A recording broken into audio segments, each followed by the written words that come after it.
인슐린 치료에 대해서 어떻게 생각하십니까? 이제 2021년 올해가 인슐린 발견 100주년이 되는 해가 되겠습니다. 어떻게 보면은 당뇨병 치료제 중에서 가장 오래된 치료제라고 볼 수가 있겠죠. 그렇기 때문에 어떻게 보면 굉장히 안전한 치료제라고 할 수도 있겠어요. 근데 실제로 이제 우리나라에서는 인슐린은 10%도 되지 않은 분들이 사용을 하고 있어요. 그렇기 때문에 다른 나라에 비해서는 인슐린 사용이 훨씬 더 적다고 볼 수가 있습니다.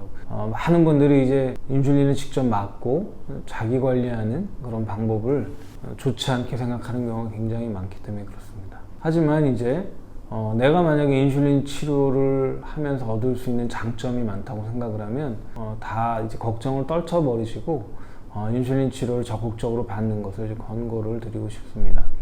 왜냐하면 이제 말씀드린 대로 우리가 이제 혈당을 갖다가 빠른 시간 안에 떨어뜨릴 수 있는 장점도 있으며 췌장에 대한 여러 가지 문제점들을 빠른 시간 안에 해소시켜 줄 수 있는 그런 장점을 가지고 있습니다. 이제 무슨 말이냐면 이제 우리가 당뇨병의 아주 흔한 3다 증상을 다 가지고 있죠. 그러니까 소변도 많이 보고 물도 많이 먹고 그 다음에 이제 체중도 많이 빠지고 많이 드시고 이런 그런 증상들을 다 가지고 있는 분이 오시죠. 그렇다고 하면 이제 외래에서 우리는 어떻게 권고를 드리냐면 처음에 한 일주일 동안 입원 또는 외래에서의 집중적인 인슐린 치료를 권고를 드립니다. 그러면서 이제 말씀드린 거는 가장 적극적인 최선의 어떤 치료 방법을 원하신다고 하면 이런 방법이 가장 좋다고 말씀을 드려요. 이유는 뭘까요? 내가 이제 소변도 많이 보고 물도 많이 먹고 밥도 많이 먹는데 체중이 계속 줄어드는 그런 이제 굉장히 심한 고혈당 상태에 빠졌다. 그러면은 우리가 흔하게 할 수 있는 여러 가지 약물 치료는 도저히 이제 해결할 그런 가능성이 상당히 낮다고 볼 수가 있어요. 우리가 이제 시간이 돼서 여러 가지 식사운동요법을 통해서 좀 좋아졌다고 생각을 하더라도 그동안 이제 무슨 일들이 생기느냐, 췌장의 내 자산이 급격하게 줄어든다는 단점을 가지고 있죠.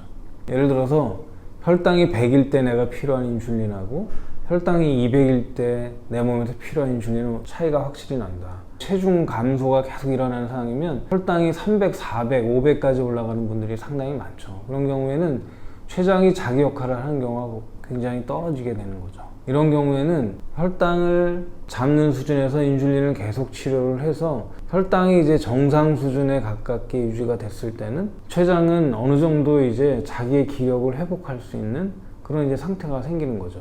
우리가 이제 예를 들어서 직장으로 놓고 보면 일이 너무 많아서 힘들어 죽겠는데 가장 좋은 일은 뭘까요? 휴가를 며칠 보내주는 게 제일 좋은 거죠. 일을 쉬게 해주는 게 되게 중요한 거죠. 그리고 더 중요한 거는 휴가 갔다 왔는데 일이 내가 할 수 있을 만큼으로 줄어들어 있어야 되는 거예요. 그런 관점에서의 인슐린 집중 치료는 굉장히 중요한 의미를 가지고 있죠. 혈당이 뭐 400, 500 되다가 혈당이 이제 100대로 떨어졌으면 내 췌장 입장에서 일을 할 만한 상태가 되는 거죠. 그래서 이제 단적인 예를 들은 거지 뭐 이게 대표적인 모든 인슐린 치료를 대변할 수는 없겠지만 이런 인슐린 치료도 반드시 우리한테는 굉장히 좋은 치료일 그런 가능성도 상당히 많다. 제일 중요한 것은 이러한 모든 치료들이 주치의 선생님이 권고를 하고 있을 때는 이게 나한테는 정말 좋은 장점이 있는 걸까? 그러면 이제 이런 것들을 통해서 나는 어떻게 인슐린 치료를 통해서 내가 갖고 있는 여러 가지 상태를 개선시킬 수 있을까? 이런 관점에서 이제 긍정적인 접근을 하는 게 이제 여러 가지 나의 상태를 개선시켜 주는데도 굉장히 좋은 전략이 되지 않을까 싶습니다.